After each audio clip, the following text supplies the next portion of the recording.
Aujourd'hui, c'est un jour spécial. Aujourd'hui, c'est une journée extraordinaire. C'est pas un jour comme les autres. C'est ce qu'on m'a dit. Donc moi, je suis un petit peu confus, je comprends pas qu'est-ce qui se passe. Parce que pour moi, aujourd'hui, c'est exactement le même jour que les autres jours de l'année. C'est-à-dire un jour extraordinaire, parce que la beauté de la vie est constamment là. Parce que la magie de la vie opère en chaque instant. Et non pas une fois dans l'année, parce qu'on a mis une signification sur cette date par rapport à notre date de naissance. C'est un petit peu comme si tu valorisais une journée au détriment des autres.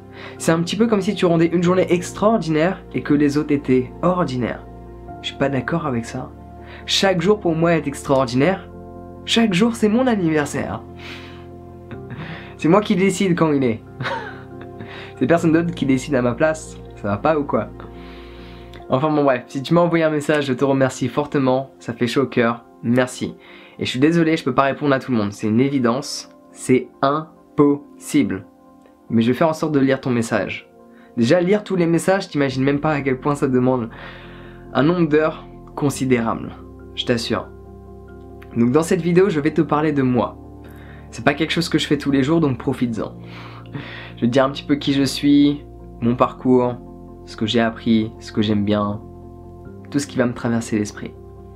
Donc la chose à savoir, par rapport au début, à la base même, je suis né. Prématuré, à près de 6 mois et demi. Du coup on m'a mis dans une boîte en plastique parce que j'étais trop petit. Pendant plusieurs semaines, c'était génial. J'ai adoré le plastique dès mon plus jeune âge.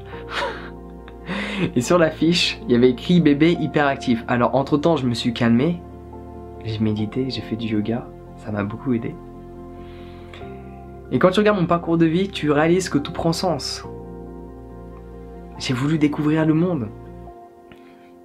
Alors ça, on va y arriver. Alors, les choses à savoir sur moi, c'est que j'ai des réponses qui sortent de l'ordinaire par rapport aux questions de l'ordinaire. Je vais te donner quelques exemples que dès lors que tu voyages, ce sont des questions qui reviennent très fréquemment. Jean, oui, t'as quel âge? Alors cette question, je m'y attendais. Je suis désolé, que tu l'apprécies ou non, cela est ma réponse. Quand on me pose cette question, ma réponse instantanée, je suis éternel. Mais comment ça? Ma forme physique, on est d'accord, elle va disparaître, elle va retourner à la terre. Mais qui je suis, derrière le jeu, derrière la personnalité, est éternel. C'est une énergie. Donc, voici ma réponse à ma question. À ma question parce que c'est moi qui l'ai posée, mais sinon c'est peut-être la tienne aussi, donc voici ma réponse. Autre question qui revient très fréquemment. Tu viens d'où? Pareil, ma réponse toute faite, mais je vais t'expliquer pourquoi. Je viens d'ici, de cette planète Terre. Et les gens ils sont souvent confus, hein. T'as besoin de leur répéter plusieurs fois. L'intérêt de cela, c'est que quand tu voyages, en fonction du pays dans lequel tu viens, ou dans lequel tu vivais, ou dans lequel tu es né, et en fonction du pays de la personne, en fonction des relations politiques, ça peut créer de la friction. En fonction de la religion majeure dans ce pays-là et de la religion majeure dans ce pays-là, il peut y avoir de la friction et empêcher une belle connexion avec les personnes. C'est pour ça que je dis que je viens d'ici, de cette planète, comme ça, on vient tous du même endroit. Qu'est-ce que c'est beau. Alors c'est pareil pour l'âge. Parfois quand les gens, je veux jouer un petit peu avec eux, je leur dis que je suis un peu plus vieux que ce que tu penses. Mais je suis aussi un peu plus jeune que ce que tu penses. Parce qu'en fait, suivant l'écart d'âge, quand la personne est trop vieille, elle est un petit peu trop conne aussi. Elle ne peut pas s'amuser, trop vieux, non. Et quand elle est trop jeune, elle sait rien cette personne-là, elle sait rien d'écouter. Et t'as beau penser que tu n'agis pas de cette manière-là, ces deux manières de penser sont vraiment ancrées en nous. Donc c'est pour ça que je préfère dire aux gens que je suis éternel et que je viens d'ici, pour faire en sorte de connecter avec cette personne. Parce que je n'ai pas besoin de savoir d'où est-ce qu'elle vient et son âge pour rentrer en relation avec elle. Pareil, tu fais quoi dans la vie? Alors ça j'ai légèrement changé. De base, je disais, je crée des opportunités pour moi et pour les autres. Maintenant j'ai tendance à dire, je donne de la lumière. Je me connecte à cette lumière intérieure, je fais en sorte qu'elle jaillisse de moi, de la donner, pour que d'autres personnes puissent s'éclairer et éclairer le monde par la suite. Alors, t'as l'impression de ne pas en savoir plus sur moi, du coup, par rapport à mes réponses, mais ce que tu peux en savoir, c'est que c'est ma manière d'être. Que ça plaise ou non, cela sont les réponses que je donne. Parce que mon but n'est pas de créer une séparation entre moi et cette personne par rapport à son conditionnement, mais de faire en sorte qu'on se retrouve au même endroit. Dans cet âge éternel, ici et maintenant à cet endroit, et peu importe le boulot que tu fais, cela ne m'importe pas. Ce qui m'importe, c'est l'énergie que tu dégages en cet instant présent. Voilà qui je suis, voilà ce que je pense, voilà ce que je cherche à transmettre. Sinon, parlons voyage. Avant ça, on va parler de ce collier parce que je sais que beaucoup de personnes se posent des questions. Et je n'ai encore, si j'ai répondu à 2 ou 3 personnes. Combien de personnes me disent où est-ce que je peux l'acheter? J'ai essayé de l'acheter. Tu vois, dans la vie, il y a des choses qui ne s'achètent pas. Ce collier, je l'ai trouvé. Enfin, de base, il n'y avait pas le collier. De base, il y avait juste ce cercle que j'ai trouvé par terre. À Newton, dans le suburb, près de Sydney. En marchant, un jour, j'ai décidé de prendre un chemin différent. Je me suis dit, quoi? On va changer un peu la petite routine. Alors, je vivais dans un parc. Je vais t'expliquer pourquoi. Je vivais dans un van, dans un parc, et j'étais bénévole dans un restaurant vegan qui fonctionne par donation, qui s'appelle Lentils as Anything. Magique, c'est un petit peu grâce à eux si je suis devenu végétarien, pour commencer, il y a 5 ans de cela. Du coup, je prends un chemin différent sur le chemin du retour pour revenir à mon parc, une fois que j'ai coupé mes 50 kilos de patates et de carottes et tout ce qui va avec, parce qu'ils font de la cuisine indienne. Et là, je vois un truc par terre qui attire mon attention. Je le ramasse, je le garde dans mon van pendant quelques jours, et à un moment donné, je me dis tiens, je vais le porter. Donc je prends une ficelle, je mets autour du cou. Et à un moment donné, ma grand-mère m'a acheté une chaîne, et donc je lui ai mis la chaîne. La signification de ce collier, pour moi, ça symbolise nous, le monde, l'univers. Le cercle, la nature, ce que la nature crée, il n'y a pas de... C'est pas carré, c'est circulaire. Il n'y a ni début, ni fin. Il y a juste ce qui est. Cela a toujours été et cela sera toujours. L'espace. Chaque chose est composée d'espace. Tu es le vide. Tu penses être solide parce qu'à l'école on t'a dit ça c'est solide, ça c'est liquide. Non, c'est faux. C'est du vide. À 99,8%. Toute chose que tu vois avec tes yeux, c'est du vide. Cette caméra qui est en face de moi, c'est du vide. Je suis du vide, tu es du vide. Le sol, c'est du vide. L'air, c'est du vide. L'eau, c'est du vide. La lumière, c'est du vide. Je sais, cherche pas à comprendre, c'est assez... Il y a des choses qu'il ne faut pas essayer de comprendre mentalement. Cela est. Et c'est ça que ça symbolise. Cela est. Vis dans le est. Vis dans le présent, dans cet instant. Donc au niveau voyage, j'ai voyagé dans plus de 27 pays. Si ce n'est pas 28, mais l'autre c'était juste 2 jours, donc j'ose pas trop le compter. Donc dans plus de 27 pays. Mes pays favoris. Alors je ne dis pas mon pays favori parce que ça dépend du contexte. Si tu veux être tout seul dans la nature sans êtres humains, nord-est de l'Australie. Si tu veux faire du yoga, être avec des bonnes vibes, Ubud, à Bali. Si tu veux bien manger, comme jamais, Californie. Le nord de la Californie, sans hésitation. Si tu veux faire des sports nautiques, l'île Maurice. Si tu veux faire des safaris, Swaziland, qui est au milieu de l'Afrique du Sud. Tout dépend du contexte. Chaque pays est extraordinaire, tout dépend de ce que tu recherches à l'instant où tu y vas. Tous les jours, je prends une douche froide. C'est bien de le répéter, je pense. Tous les jours. Si ce n'est pas 2 fois par jour, ou 3, ça dépend. Mais au grand minimum, 1 fois par jour, je prends une douche froide.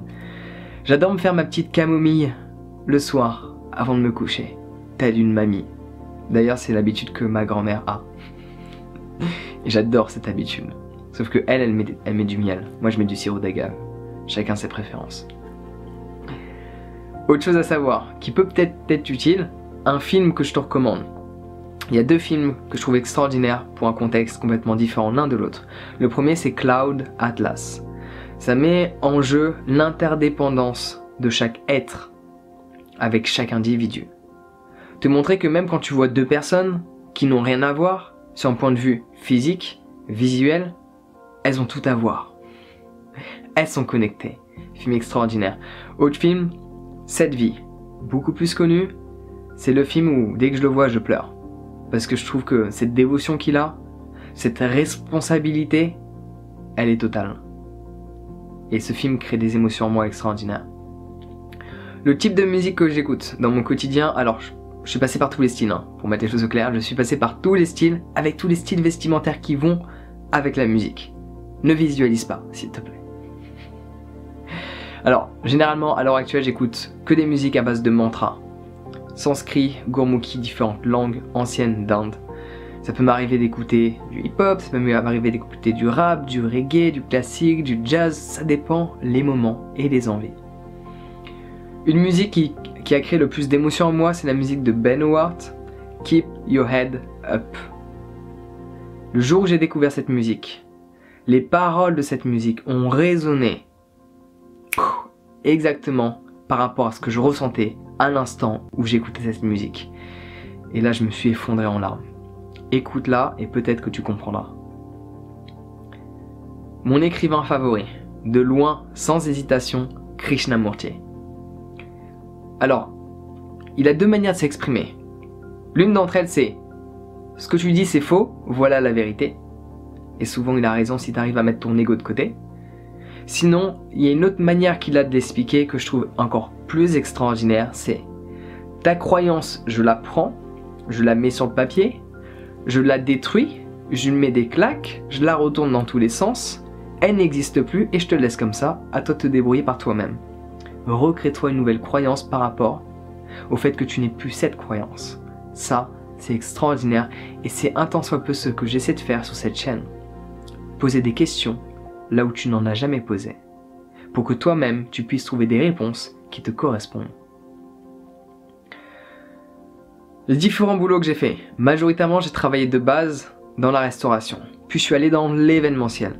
Et entre temps j'ai fait un peu de commerce, j'ai fait un peu de ferme, je travaillais dans les fermes de tomates en Australie, je travaillais dans les fermes de cannabis en Californie. C'est pas le même tarif horaire. D'ailleurs, t'es pas payé à l'horaire. Et heureusement. Sinon tu serais perdant dans l'histoire.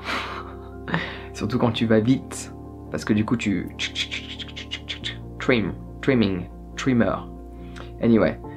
Donc je travaille dans les fermes de cannabis. J'ai touché un petit peu à toutes les drogues possibles sur cette planète Terre. Que ce soit par la bouche, par le nez. J'allais dire par les oreilles. Non, heureusement, non. Voilà. J'ai laissé tout ça de côté, je ne bois plus, je ne fume plus, je mange plus d'œufs, je mange plus de lait, je mange plus de viande, mais qu'est-ce que tu fais genre? Je profite de la vie comme jamais auparavant. Alors que précédemment, je cherchais tout le temps à quitter cette réalité, expérimenter des états de conscience que je peux expérimenter maintenant en cet instant en une seule respiration, ou plus ou moins, parce qu'il faut un certain temps que je me concentre quand même. Je ne suis pas surhumain. J'ai travaillé avec différentes ONG, c'est extraordinaire. La Croix-Rouge, Médecins Sans Frontières, MSF, Fred Hollows Foundation. Ça c'est moins connu, c'est par rapport aux yeux, problème de cataracte en Asie. Qu'ai-je fait d'autre? Alors, mes noix préférées, les amandes. Ma boisson préférée, lait de coco. Mes fruits préférés parce que c'est difficile à choisir. Papaye, mangue, ananas, fruit de la passion. Je pensais les quatre. Quoi d'autre? J'essaie de réfléchir entre temps parce que j'ai vu tellement de questions passer, parce que d'ailleurs je t'ai pas dit, si je fais cette vidéo c'est par rapport au nombre de commentaires que j'ai vus en me disant tiens, d'où est-ce que cela provient? Tac tac tac tac tac, voilà. Du coup il y en a une autre qui me vient en tête. Les tatouages. Alors je vais pas te donner la signification de tous mes tatouages, c'est pas mon truc. Par contre je peux te dire dans quel contexte je les ai faits. Le premier sur Paris, regret total. Je ne le ferai plus jamais. Parce que je suis arrivé, tu veux un tatou? Oui, ok, tu veux quoi? Ok, c'est temps. Tu payes, tu reviens et bye bye. Pas de relation humaine dans l'histoire. Et ça c'était un petit peu dommage. Du coup, même les tatouages que j'avais de base, on me les a refaits. Dans le nord de la Thaïlande, à Pai. C'est-à-dire à 4 heures de Chiang Mai, et Chiang Mai est à 15 heures de train de Bangkok. Ça fait un long chemin pour aller se faire tatouer, mais 80% de mes tatous se trouvent là-bas parce qu'il y a une vraie relation, je mange avec sa famille, on est en contact, je prends des nouvelles, il prend des nouvelles, c'est la folie, c'est un ami. Un tatoueur est censé être ton ami. C'est pas censé être un mec, enfin, ça va rester à vie. Donc, je voulais avoir un tatouage d'une personne qui aime ce qu'elle fait et outrefait tout court, une personne avec laquelle je peux bien m'entendre. Une personne avec laquelle il y a une connexion. D'ailleurs, il m'a tatoué, il était complètement fonce-dé à chaque fois. Et à l'époque, la première fois que j'y suis allé, il m'a donné du cannabis. Parce que je fumais à l'époque. Donc 80% de mes tatous sont faits chez Monkey Magic Tattoo à Pai. Je te recommande fortement cette adresse dans le nord de la Thaïlande. Sans hésitation. Super propre, super clean, de bonne qualité et agréable. Que demander de plus? Donc je suis tatoué tout le bras, une grosse partie du dos et sur la fesse. Mais ça, c'est pour les intimes. Mon plat favori, tout ce qui provient de la terre. Alors de base, dans les vidéos tu m'as entendu dire je suis vegan, mais quand je me présente dans mon quotidien, je dis jamais aux gens je suis vegan. Quand ils me posent la question, je leur dis je mange des plantes, je mange ce qui provient de la terre, je mange ce qui est fait avec amour. Parce que quand tu dis vegan, tu rentres dans une boîte. Alors certes, je le fais parce que ça facilite l'explication, sinon ça a tendance à perdre les gens. La plupart ne comprennent pas. Hein. Si je te dis ça, c'est pas que tu vas pas comprendre, c'est que je l'expérimente. Les gens après ils me proposent du fromage et je leur dis non, que ce qu'il y a uniquement ce qui contient de l'amour. Pas de souffrance, que de l'amour. Et c'est très flou quand même comme définition. Mais je préfère dire ça. D'ailleurs de base je disais aux gens, je mange pas ce qui contient de la souffrance. Mais je trouve ça extrêmement négatif. Donc j'ai changé. Toi on n'est jamais parfait, mais on peut évoluer. Donc du coup j'ai dit, je mange uniquement ce qui contient de l'amour. C'est beau quand même. Parlons méditation. J'ai testé plein de styles de méditation différents. Ma favorite est Vipassana. À l'heure actuelle, j'ai déjà dépassé les plus de 2000 heures de méditation. Cela n'est pas une course, c'est juste pour donner une idée de la pratique. À quel point j'étais dédié à cette pratique. Alors pendant un petit moment j'ai médité 1 demi-heure par jour, puis 2 heures chaque jour pendant un long moment, puis 1 heure par jour, puis 1h30, puis parfois 10 heures, 15 heures par jour. Oui, je sais, ça c'est quand je faisais des retraites. Donc par moment j'ai médité d'une manière assez accentuée. En cet instant présent je suis plus basé sur le yoga, mais je fais toujours en sorte de méditer au moins le soir. Pas forcément tous les soirs, mais je médite aussi le matin. Pas mal de choses différentes. D'ailleurs dans la formation que j'ai en ligne, sur mon site internet, je parle de pas mal d'exercices de respiration issus du Kundalini Yoga, le yoga que je pratique, mais donc du coup tu peux effectuer certaines de ces méditations qui sont complètement différentes. Des méditations dites classiques, parce que du coup on utilise des mantras, différents types de respiration, différents mouvements, enfin c'est plutôt cool. Mon yoga favori, le Kundalini et l'Ashtanga, sans hésitation, et avec un troisième, le Bikram, histoire de bien transpirer. D'ailleurs, message pour les hommes important, venez à mes ateliers de yoga. J'en ai marre de voir que des femmes. Et 1 ou 2 hommes. À chaque fois je me dis mais pourquoi ça? Le yoga de base est une pratique dédiée aux hommes, qui est devenu mixte, qui est redevenu uniquement aux hommes parce que les femmes ont été rejetées, puis certaines femmes ont fait en sorte de se faire accepter et les ont emmenées vers l'ouest. Donc si on a le yoga en Occident à l'heure actuelle, c'est grâce aux femmes, et maintenant c'est triste mais les femmes sont en train de le détruire grâce à toutes ces postures extrêmement sexy qui dévalorisent le yoga sur Instagram. C'est peut-être beau pour les yeux, mais c'est pas du yoga. Le yoga n'est pas une posture. Le yoga n'est pas un visuel que tu peux voir à travers un écran. C'est un ressenti dans le mouvement. Ça, c'est pour une autre histoire. Hommes, venez à mes ateliers. Et femmes, vous pouvez continuer à venir. C'est agréable de vous voir, de partager. Mais s'il y aurait une salle 50-50, ce serait juste génial l'énergie qu'il y aurait dans la salle. Il y aurait une énergie mixte. Et pas uniquement féminine. Donc s'il vous plaît, venez. Alors qu'est-ce que je peux dire d'autre? Je pense que c'est tout en fait. Ça devrait suffire. T'en sais déjà beaucoup plus sur moi qu'avant cette vidéo. Ouais, du moins je l'espère. J'en ferai pas une deuxième.